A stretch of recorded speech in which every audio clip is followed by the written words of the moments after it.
मगर आप जैसे ही हरा झंडा लेके आ जाते हो और मुल्ला टोपी लेके आ जाते हो, वो लड़ाई हिंदू मुसलमान हो जाती है और हमारे बच्चे उनके साथ में खड़े होते। दुख की बात यह है कि हमारे बच्चे उनके साथ में खड़े होते। आज किसानों के खेत चल रही है मुक्त गाय भैंसे, मगर वो मुद्दा हमारा हिंदू मुसलमान का हो गया। आज जनसंख्या बढ़ रही है, देश के लिए प्रॉब्लम है, मगर वो मुद्दा हिंदू मुसलमान का हो गया। तो हिंदू मुसलमान मुद्दों को लेकर आप क्या राजनीति करने देना चाहते हो? ऐसे लोगों को सत्ता में आने देना चाहते हो, या हमारे मूल मुद्दों के तरफ आप ध्यानाकर्षण करने देना चाहते हो?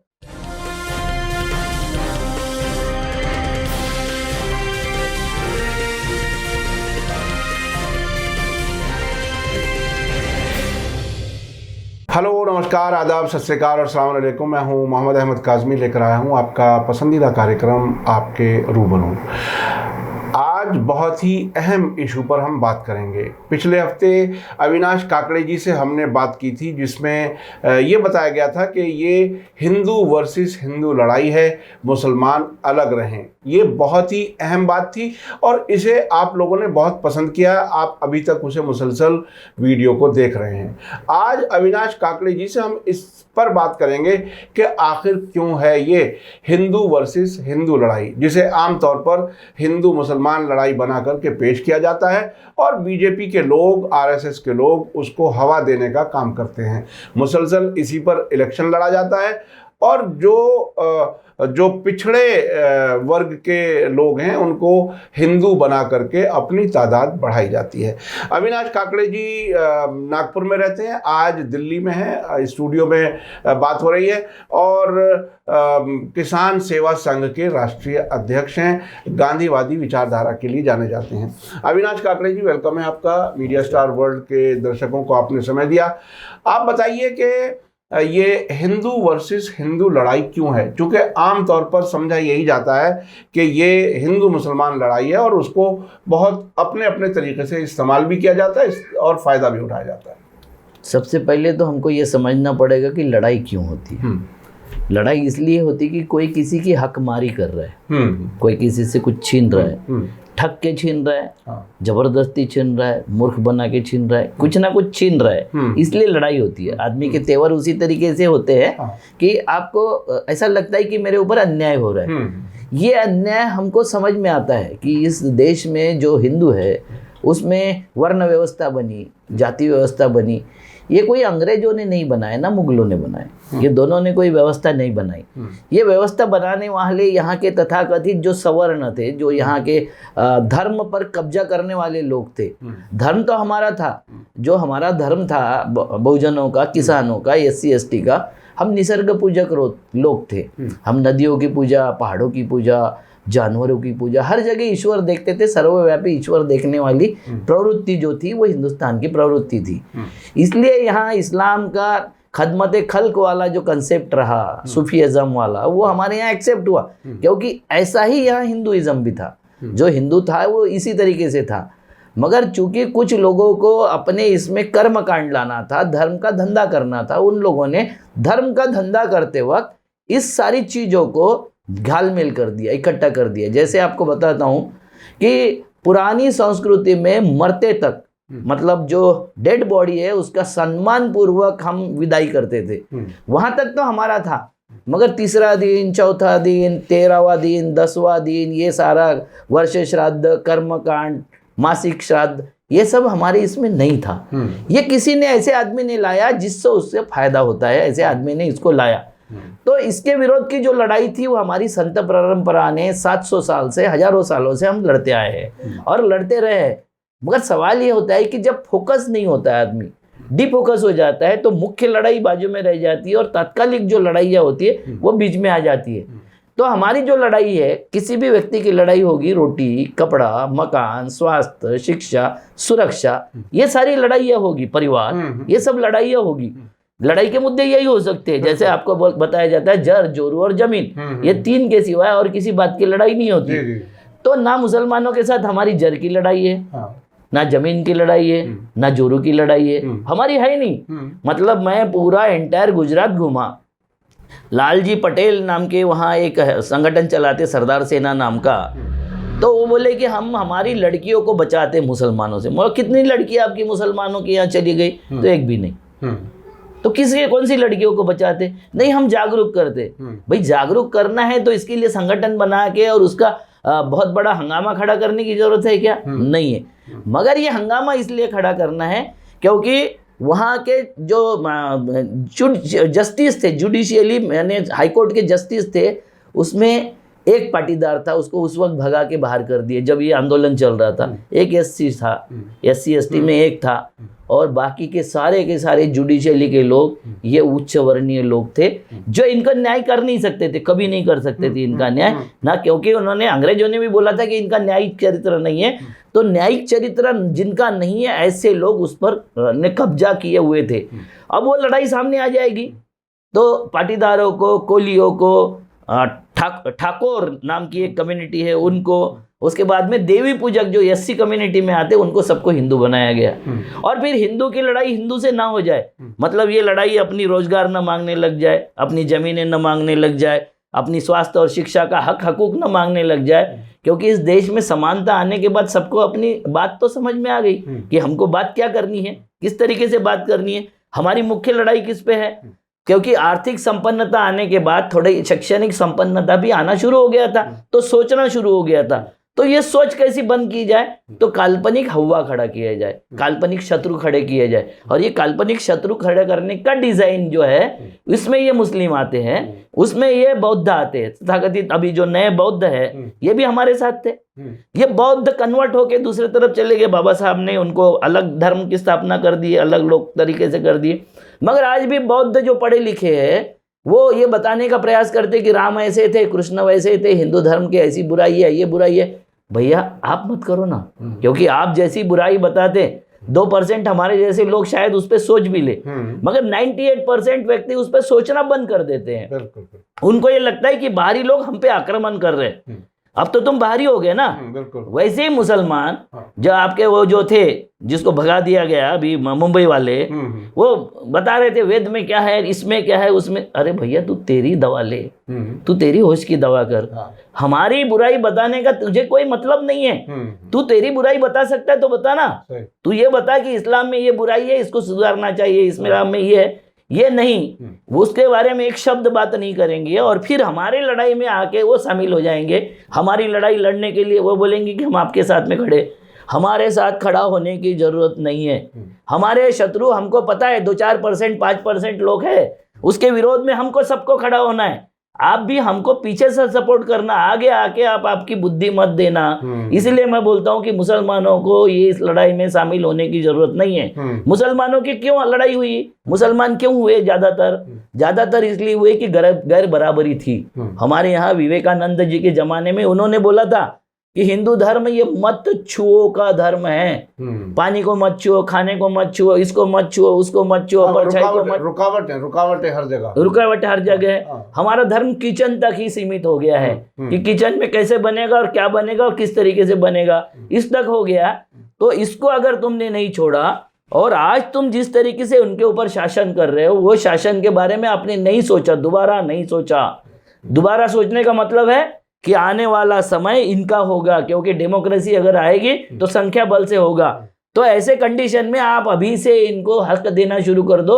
अगर इन्होंने हक छीन लिया तो फिर आपकी फजीयत हो जाएगी, आपके साथ भी वैसा ही व्यवहार होगा। ये जब उन्होंने बता दिया विवेकानंद जी ने, तो ये बहुत होशियार कौम है, ये जो ब्राह्मण कौम है ये बहुत होशियार कौम है। इन्होंने अपना स्ट्रक्चर बदल दिया। उनको लगा कि ये अपने साथ लड़ाई नहीं लगनी चाहिए, तो इन्होंने डायरेक्ट मुसलमानों के साथ में लड़ाई, डायरेक्ट बौद्धों के साथ में लड़ाई, डायरेक्ट ईसाओं के साथ में लड़ाई कैसी हो जाए, इसके लिए उन्हें जो फितूर है वो खड़े करना शुरू कर दिया। तो अभी जो इस वक्त के पर्सपेक्टिव में अगर और सादा ज़बान में समझा जाए, ये तो आपने हिस्टोरिकल कुछ बैकग्राउंड बताई, कुछ सामाजिक बैकग्राउंड बताई, लेकिन अभी अगर बहुत ही सीधे सीधे सटीक शब्दों में, कम शब्दों में बताया जाए नई नस्ल को कि ये लड़ाई हिंदू और मुसलमान नहीं है, ये हिंदू और हिंदू के बीच में है, या हिंदू और उन लोगों के बीच में जिनको हिंदू बना करके पेश किया जा रहा है, उनके बीच में क्या कुछ है, इसे थोड़ा सा और देखो। सुप्रीम कोर्ट ने 50% आरक्षण का जो लगाया है, बंधन लगाया है, वो इसलिए लगा है कि जातियों की संख्या की जनगणना नहीं हुई। हमारा ये जो देश है उसमें शेरों की गिनती होती है, हिरणों की गिनती होती है, कुत्तों की गिनती होती है, मगर ओबीसी की गिनती नहीं होती। तो ये जाति जनगणना के लिए पार्लियामेंट ने पास कर दिया था, राज्यसभा में, लोकसभा में, प्रेसिडेंट से भी उसके ऊपर सिग्नेचर हो गई थी। रोका किसने था? किसको अड़चन थी? जाति जनगणना किसने रोका? तो इन्हीं लोगों ने रोका। ब्राह्मण। हाँ, यस, विशेष तौर से इन लोगों ने रोका। इनको पता है कि जाति जनगणना जैसी हो जाएगी तो 50% की स्लैब गिर जाएगी, क्योंकि सुप्रीम कोर्ट ने ये बोला था कि हम ये नहीं तय करेंगे कि किसको कितना आरक्षण हो, हमको ये नहीं तय करना है। मगर आपने बिना गणना की आप कैसे तय कर सकते हो कि ओबीसी को इतने % और एससी को इतने और एसटी को इतने? चूंकि एससी एसटी की जनगणना स्पेशल होती है, माइनॉरिटी की जनगणना होती है, मगर माइनॉरिटी की जनगणना है तो माइनॉरिटी तो ऐसे हनुमान जी की औलादे है सारी। मुसलमान विशेष तौर से बोलता हूँ कि लड़ाई किसकी है भाई? लड़ाई हमारी है। किसके साथ लड़ाई है? उनके साथ लड़ाई है जो हमारा हक हकूक छीन रहे। आप उसमें पूछ में आग लगा के उसको जलाने आ जाते हो जबरदस्ती। ये हनुमान जी का रोल मुसलमानों को छोड़ देना चाहिए। ये बहुत ही अहम बात है। ये बहुत अहम बात है कि लड़ाई हक के लिए लड़ने वालों की और हक छीनने वालों के बीच में है, उसमें मुसलमान कहीं नहीं आता। इसलिए मुसलमानों को अलग रहना चाहिए भाई। आपने हमारा आरक्षण छीनने के लिए हाईकोर्ट में, सुप्रीम कोर्ट में केस नहीं डाला। आपने जाति गणना रोकने के लिए कोई बने उपद्रव नहीं किया, कभी नहीं किया। आपने हमारे प्रॉपर्टियों पे कभी कब्जा नहीं किया। जो पुराना जमाना होगा जिस वक्त राजा वाजा जो सुल्तान और बादशाह वो बोलते होंगे वो छोड़ दीजिए। हमको इस वक्त दिखाई दे रहा है कि आप कोई प्रॉपर्टियों पे कब्जा हमारे नहीं करते, आप हमारे नौकरियों पे कब्जा नहीं करते, आप बैंकों के गबन में शामिल नहीं हो, मतलब हमारे आर्थिकता पे कब्जा नहीं करते। किसी बात पर आप कब्जा नहीं करते तो आप बीच में आते क्यों हो? आपका मतलब क्या है? नहीं, सब बीच में आते नहीं है, बीच में लाया जाता है, मुसलमानों को छेड़ा जाता है दूसरे तरीके से। जैसे अभी देखिए कर्नाटक में हिजाब का मामला उठा दिया। अब हिजाब या अब एक नया मसला शुरू हो गया कि सब वो दुकान पे जाएंगे, ये कहेंगे कि हमें नॉन हलाल मीट दो, यानी झटके का मीट दो। तो अब वो हलाल पे बहस शुरू कर दी। तो ये मुसलमान खुद झगड़ने थोड़ी निकलता है बाहर। बिल्कुल झगड़ने निकलता है, तो बिल्कुल निकलता है। मैं बता देता हूँ। हिजाब का मुद्दा उन्होंने उठाया था, किसी एक संगठन ने जो बीजेपी का आरएसएस का संलग्न संगठन था, उसने उठाया था कर्नाटक में। यहाँ के आपके किसी मौलवी को 5 लाख का इनाम और उसको शेरनी घोषित करने की जरूरत क्या थी? तो भाई समझदारी आपको दिखानी पड़ेगी। जो समझदारी अभी तक आपने दिखाया वो समझदारी और आगे बढ़ानी पड़ेगी। समझदारी नहीं बढ़ाओगे तो ये पड़ी लकड़ी उठाने वाला काम है। भाई लकड़ी किसकी, पड़ी किसके लिए है, मार कौन खाने वाला है? तो उठा के क्यों उसके साथ में ऐसा दिखाते हो कि हमारी लड़ाई आपके साथ में हो गई? आपकी कोई लड़ाई नहीं है। हमारी लड़ाई है रोजी के लिए, हमारी लड़ाई है रोजगार के लिए, हमारी लड़ाई है नौकरी के लिए, हमारी लड़ाई है आरक्षण के लिए, हमारी लड़ाई है बैंकों के लूट के विरोध में, हमारी लड़ाई है प्राइवेटाइजेशन अभी जो हो रहा है बुरी तरीके से उसके लिए, हमारी लड़ाई है कि जो संविधानिक संपत्तियां है, संविधानिक पद है, उस पे जो काबिज हो रहे। जैसे आप बताइए, बिना पीएचडी किए आप व्याख्याता हो जाओगे, प्रोफेसर हो जाओगे, बिना कोई सोचे समझे 600 यूनिवर्सिटी के कम से कम 95% यूनिवर्सिटी के वीसी जो है वो सारे के सारे संघ पृष्ठभूमि के हो गए। कितने सारे इसमें ये लड़ाई हम लड़े कि नहीं लड़े? ये आपकी लड़ाई में हिजाब की और तेजाब की और इसकी लड़ाई में पड़ते रहे।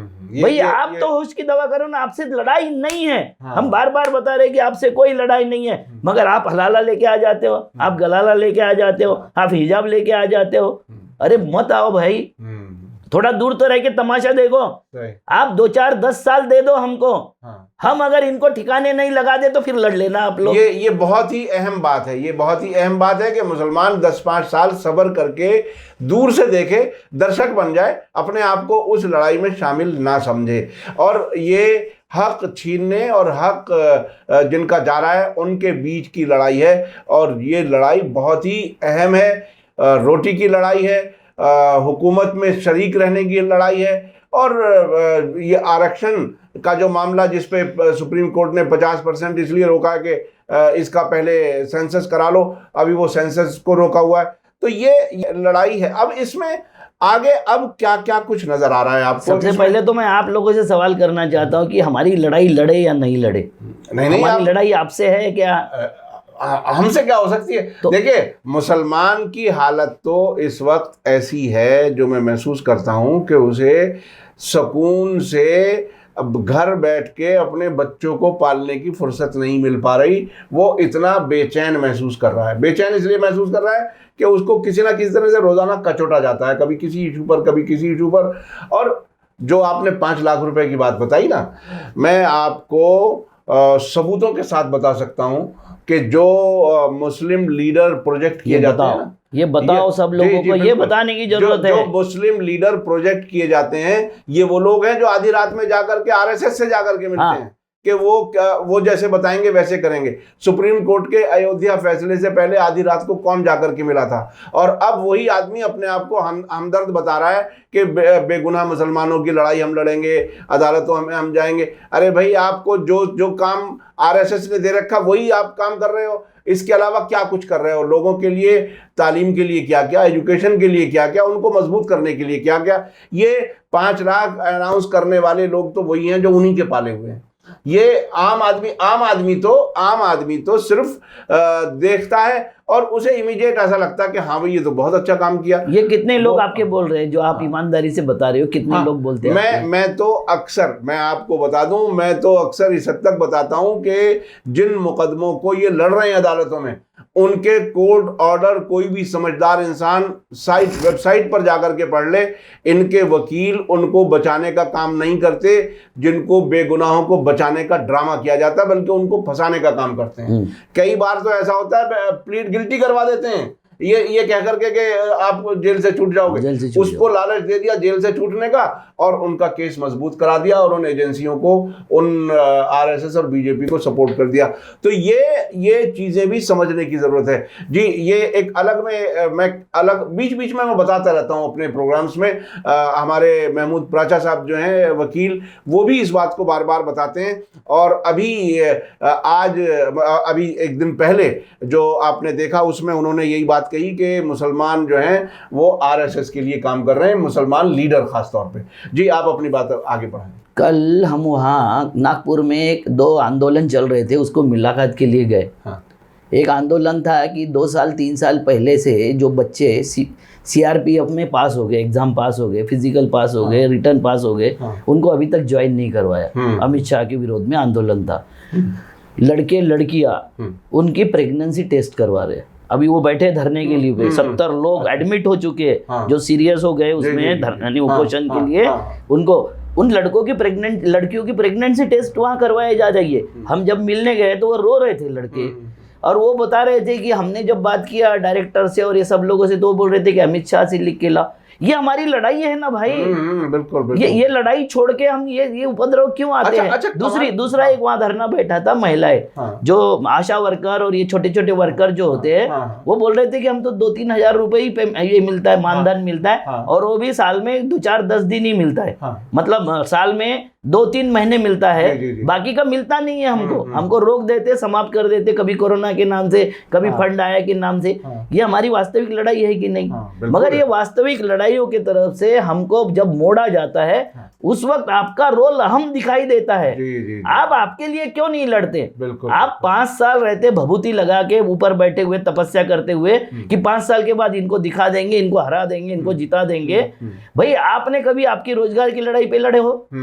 आपने कभी आपके आरक्षण के लिए कुछ शिद्दत से लड़ाई की है?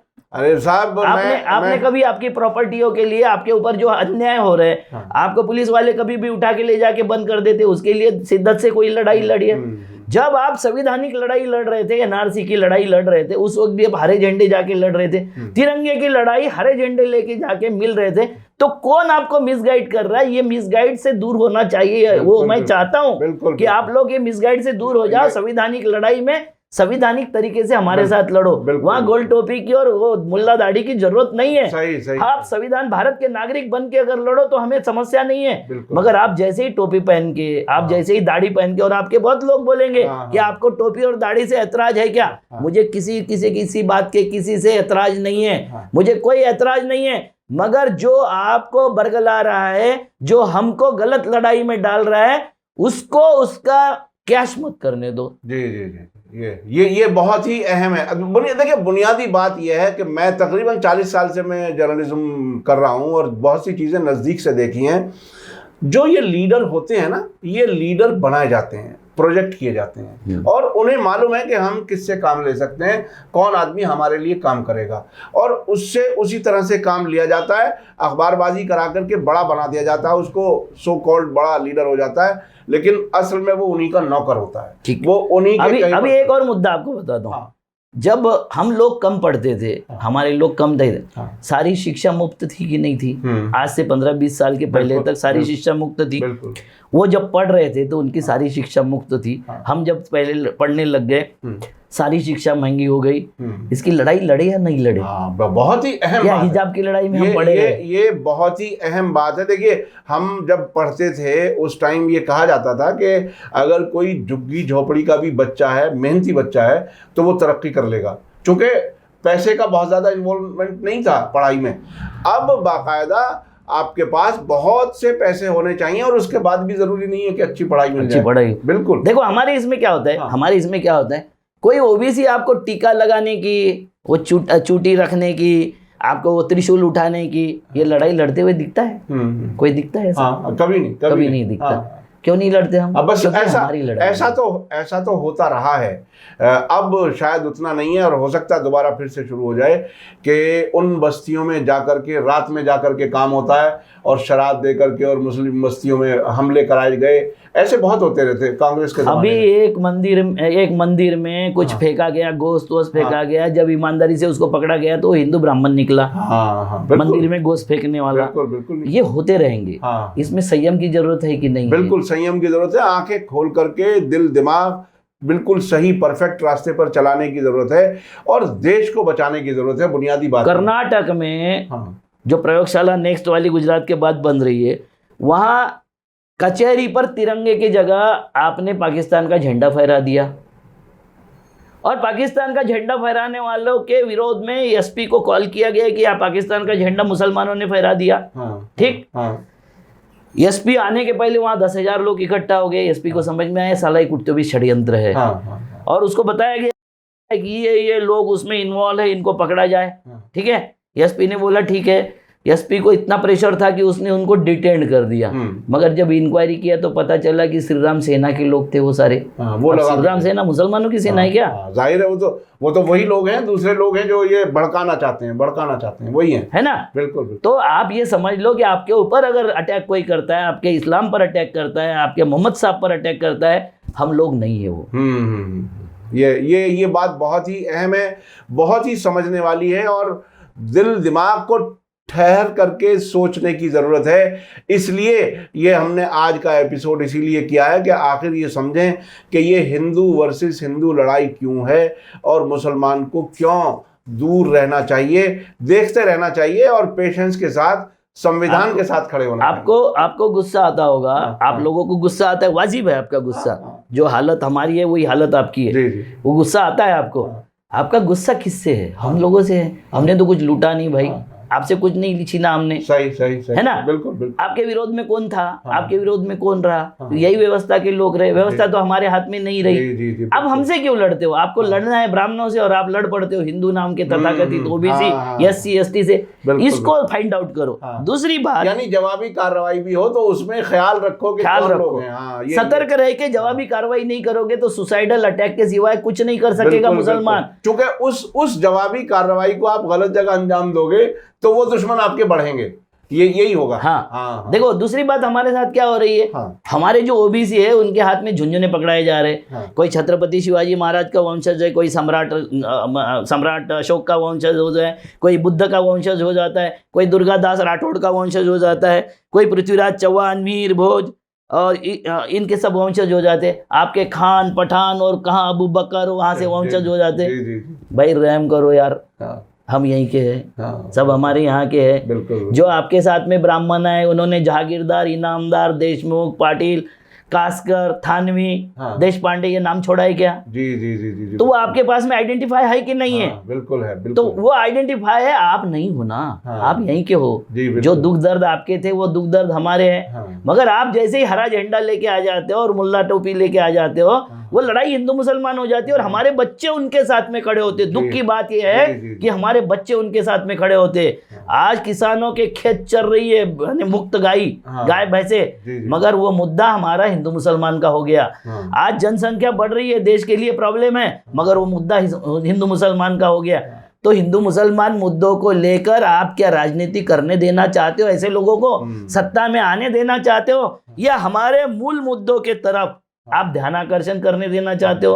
आप देख लीजिए हमारे कैसे लोग हैं। बुनियादी बात यही है कि चाहे मुसलमान हो या SC ST OBC हो या जो भी मजलूम हैं इस मुल्क में, उनके मुद्दों पर बात होनी चाहिए, उनके मुद्दे हल होने चाहिए, ना कि नॉन इश्यूज़ में उलझ करके मुसलसल भड़काते रहें और धकेल करके पीछे करते चले जाएं, ताकि आप ना तो एजुकेशन हासिल कर सको, ना कोई तरक्की कर सको, ना दुनिया को समझ सको, ना साजिश को समझ सको कि आखिर असल दुश्मन कौन है। तो ये असल दुश्मन कौन है, ये पहचानना बहुत ही ज़रूरी है। ये कैसा हो रहा है मालूम है क्या? बंदर के हाथ में तराजू देके बिल्लियां उनके पास में गई कि ये जो है बटर, इसका तुम तौल माप कर दो। जहाँ का ज़्यादा जो हो जाता था वो खा लेता था, जहाँ का ज़्यादा हो जाता था खा लेता था। आपने और हमने तराजू उनके हाथ में दे दिए, वो पूरा बटर खा रहा है और तराजू में कुछ नहीं बच रहा। तराजू में कुछ नहीं बच रहा है, तराजू में कुछ नहीं बच रहा है। ये बहुत ही अहम है। देखिए, मुल्क में जो लोग भी हैं, किसी भी समुदाय के लोग हों, वो जो जनगणना जाति की बुनियाद पर कराने की बात कहते हैं, वो अपनी जगह बिल्कुल सही है। पेड़ पौधे की होती है साहब, ये बिल्ली की होती है। नहीं, ये तय हो जाए कि एक घर के कितने बच्चे हैं और उनको बराबर बांट लिया जाए, आपस में बांट लें, जिसको जितना मिलता है। आज क्या तारीख है मालूम है? आज क्या तारीख है? हालत, एक जगह 50 रोटी है, उस पे 6000 लोग दाव कर रहे थे। एक जगह 10 लोग है, उसमें 6000 यानी 50 रोटियां उनके हिस्से में, और वो जिनके पास में 50 रोटियां है वो 10 लोग समझा रहे हैं, देखो ये तुम्हारा हक का मार रहा है, SC तुम्हारा मार रहा है, ST तुम्हारा। SC ST के पास में उनके परसेंटेज से ज्यादा नौकरियां है, ना उनके पास में प्रॉपर्टी है, ना कोई चीज उनके पास में ज्यादा नहीं है। हमारा अगर किसी ने मारा होगा तो ब्राह्मणों ने और उनके साथ समकक्ष जो अपर जाति है उन्होंने मारा है, हकूक का मारा, उनके साथ में लड़ने दीजिए हमको। बिल्कुल, बिल्कुल। आप आपको बीच में मत लाइए और बीच में लाके ये खेल मत बिगाड़िए। RSS का खेल इससे सक्सेस हो जाता है, इसको समझने की जरूरत है, ये समझाइए। ये बहुत ही अहम बात है कि लड़ाई ठीक जगह हो, सही पार्टियों के बीच में हो और दूसरे लोग उसमें शामिल ना हो। अगर शामिल हों तो वो सोच समझ से, अकल से हों। अगर कहीं कोई हमला होता है तो उसका जवाब उन्हीं को देना चाहिए जो उसके जिम्मेदार हैं। 2-3 इंसिडेंट्स में बता के समाप्त करना चाहता हूँ। पहली बात तो उनका जुडिशियली चरित्र नहीं है, आपका जुडिशियली चरित्र है, उनसे बेटर है आपका जुडिशियली चरित्र। मुझे कुछ मेरे साथियों ने बताया कि ये दरगाह पे जबरदस्ती मुसलमान ले जाते और हिंदुओं को मुसलमान करने का प्रयास करते, प्रचार चल रहा है सब जगह, ठीक है। तो भैया ये जरूरत नहीं है, क्योंकि 33 करोड़ भगवान हमको कम पड़ते हैं, इसलिए हमारा वक्त जाते रहे दूसरे दरगाहों पर। वो छत्रपति शिवाजी महाराज के शाहजी भाई जो थे, वो भी शाहजी जो दरगाह था उनके अनुसार ही वो वहाँ गए थे, और वो उनके जो नाम थे वो शाहजी के मतलब मुस्लिम दरगाह के नाम से ही बने थे।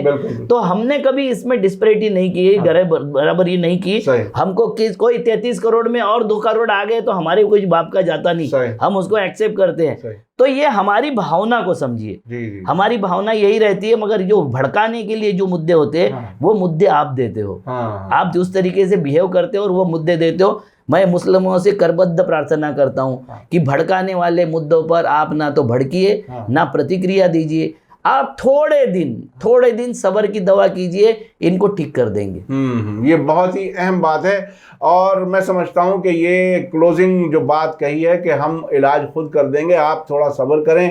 मुसलमानों को जरा दूर रह करके देखना चाहिए कि ये लड़ाई कैसे हो रही है, क्या जज होके देखना चाहिए, जज होके देखना चाहिए। ये बहुत ही अहम है। और इसमें एक बड़ा फायदा ये है कि हमारा यानी देखने वालों का, मुसलमानों का नुकसान कुछ नहीं होगा उसमें। अब जब बीच में कूद जाते हैं तो उसमें नुकसान होता है, उस नुकसान से भी बचेंगे। समझदारी से चलें और देखते जाएं कि क्या कुछ हो रहा है। लड़ाई जो है वो हिंदू वर्सेस उन हिंदुओं की है जिनको हिंदू बना करके पेश किया जाता है, लेकिन उन्हें हक नहीं दिया जाता। घासीराम कोतवाल से कभी भी कोई काजी बहुत अच्छा था। घासीराम कोतवाल पुणे का कोतवाल था, उससे किसी भी काजी ने कभी गलत निर्णय नहीं किया होगा या उतना बुरा बर्ताव किसी काजी ने नहीं किया होगा, हिंदुस्तान के इतिहास में नहीं है। जी जी जी जी, ये बहुत अहम बातें कही हैं अविनाश काकड़े जी ने।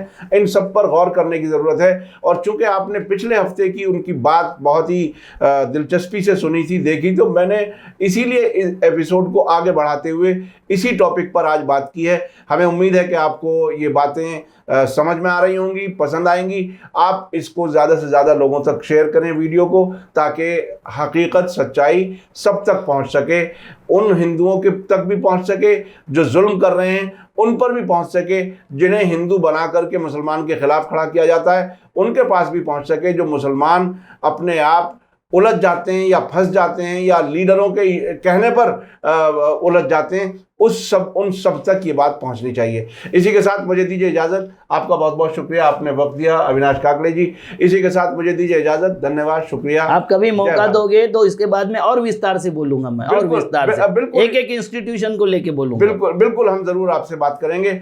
इसी के साथ मुझे दीजिए इजाज़त। धन्यवाद, शुक्रिया। जय भारत, जय हिंद। मीडिया स्टार वर्ल्ड के और वीडियो देखने के लिए हमारे चैनल को सब्सक्राइब करें और सीधे नोटिफिकेशन पाने के लिए बेल आइकन दबाएं। और अगर हमारी खबर सच्ची और अच्छी लगे तो अपने व्हाट्सएप, इंस्टाग्राम, फेसबुक और ट्विटर अकाउंट पर जरूर शेयर करें।